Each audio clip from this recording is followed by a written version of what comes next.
এখন আমার রুমের টেঙ্গা কোনটা নাই, আপাতত মালটা দুইটা আছে। আমি ওগুলো চুলাইয়ার মালটা চুলাইয়া আমরা দেশে জেলা বিভিন্ন ধরনের চাটনি বানাই। দেশে থাকলে মনে করো গরমের সিজন আই গেলে বিশেষ করে কাঁচা আমের চাটনি এবং জাম চাটনি, মাতো চাটনি এটার কথা মনে হয়ে গেলে মুখর পানি আইবে। এটা তো নাই, চাইলেও খাওয়া যাইতো না। এখন মালটা আছে দুইটা, ওগুলি থেকে কিতা বানানি যায়, একটু লবণ মরিচ দিয়ে খাইব কেমন লাগে। আমরা যত দেশের থেকে বিদেশ থেকে বিভিন্ন ধরনের খানি খাই না খানে যাও খাই, কিন্তু আমরা দেশের খানের যে একটা মজা, একটা তৃপ্তি, এটা অন্য খানে খাইলে জীবনেও মিটে না। আপনারা যারা দেশও আছেন তারা অনেক মনে করেন যে বিদেশ যারা আছে তারা তো অনেক বালা বালা ফল খাইতে পারে, বালা বালা খানি খাইতে পারে, অনেক দামি দামি খানি খাইতে পারে।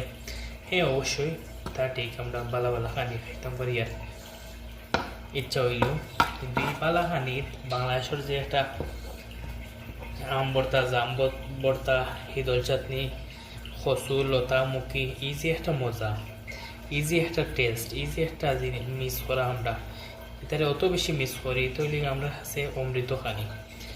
আর বালা বালা বলতে আপনার যেটা বুঝাইরা মাছ মাংস বিরিয়ানি পোলাও কুরমা, এটা আমরা কাছে আমারে কিচ্ছু নাই। আর এটা তো অ্যাভেলেবেল সবসময় মিলে, চাইলেও পাওয়া যায়।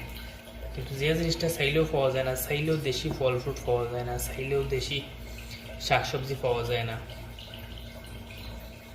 তো মোটামুটি আমার দুইটা মালটা চুলানি শেষ হয়েছে। এখন আমি মালটারে কাটিমো স্লাইস স্লাইস করিয়া।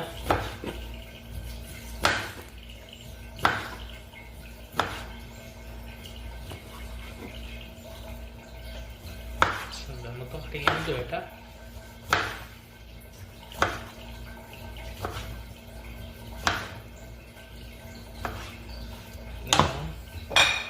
কাট হয়ে গেছে, আমি একটা প্লেটও লই দিব।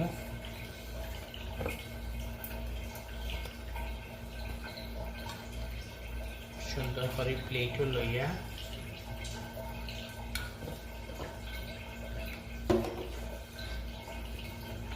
এক প্লেট থেকে বেশি হয়ে গেছে,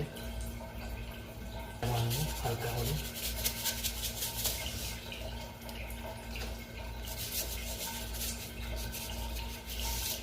লবণ ছিটাইয়া শুকনা মরিচের গুঁড়া,